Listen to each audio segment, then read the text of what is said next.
आज का question basically ये है कि आपको ट्रेड के 4 टाइप्स को क्लियरली एक्सप्लेन करना है। हम एक एक टर्म का मीनिंग, स्कोप, फीचर्स, एग्जाम्पल्स और डिफरेंस समझेंगे ताकि आप डिटेल्ड आंसर लिख पाओ। Let's use a simple diagram to make the relationship easier to see. सबसे पहले ट्रेड का बेसिक आइडिया सेट कर लेते हैं। ट्रेड का मतलब होता है गुड्स और सर्विसेज का बाइंग और सेलिंग। और क्लासिफिकेशन का रीजन ये होता है कि बाउंड्री, डिस्टेंस, रूल्स, करेंसी और पेपर वर्क चेंज होते ही ट्रेड का नेचर भी चेंज हो जाता है। इंटरनल ट्रेड को समझने का सबसे इजी वे ये है, सेम कंट्री के अंदर ट्रेड। इसमें बायर और सेलर दोनों एक ही नेशन की बाउंड्री के विद इन होते हैं, इसलिए रूल्स और करेंसी जनरली सेम होती है और प्रोसेस कंपैरेटिवली सिंपल होता है। इंटरनल ट्रेड में आप यूजुअली 2 कॉमन फॉर्म्स मेंशन कर सकते हो, होलसेल और रीटेल। ये पॉइंट इसलिए इम्पोर्टेंट है क्योंकि एग्जाम आंसर्स में स्ट्रक्चर बनता है और आप शो कर पाते हो कि इंटरनल ट्रेड सप्लाई चेन के डिफरेंट लेवल्स पर होता है। इंटरनल ट्रेड की की फीचर्स लिखने से आंसर इलैबोरेट लगता है। यहाँ करेंसी सेम होती है, लैंग्वेज और लॉज मोस्टली फेमिलियर होते हैं, ट्रांसपोर्ट डिस्टेंस रिलेटिवली शॉर्ट हो सकता है और कस्टम्स ड्यूटी जैसी इंटरनेशनल फॉर्मेलिटीज नहीं होती। बस यही डिफरेंसेस इंटरनल को डिस्टिंक्ट बनाते हैं। अब इंटरनेशनल ट्रेड पर आते हैं।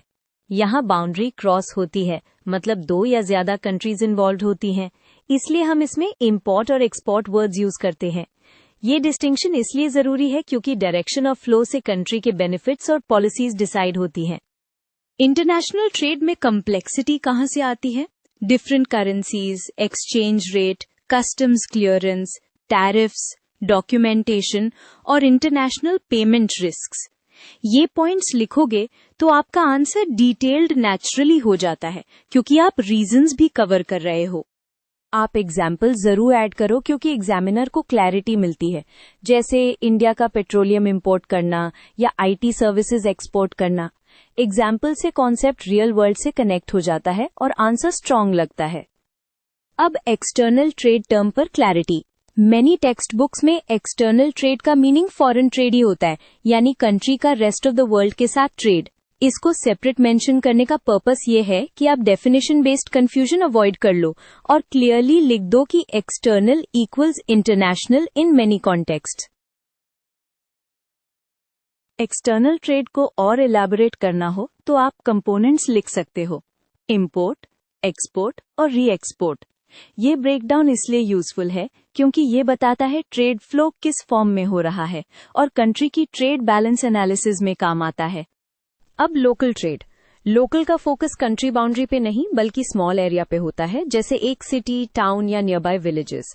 इसमें डिस्टेंस शॉर्ट होता है, कस्टमर्स लोकल होते हैं, सप्लाई चेन छोटी होती है।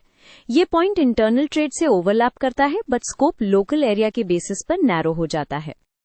लोकल ट्रेड को आप एग्जाम्पल से और क्लियर कर सकते हो।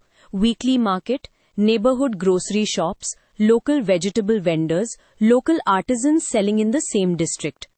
एग्जाम्पल्स यहाँ इसलिए इंपॉर्टेंट हैं क्योंकि लोकल वर्ड को स्टूडेंट कभी कभी सिर्फ स्मॉल बिजनेस समझ लेता है but actually area based scope की है। चलो अब क्विक कंपैरिजन ताकि आप आंसर को कंक्लूड कर सको।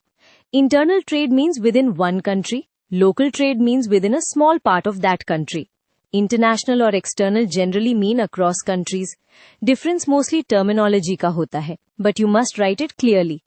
ऐसे कंक्लूड करोगे तो एग्जामिनर को स्ट्रक्चर और क्लैरिटी दोनों दिखते हैं।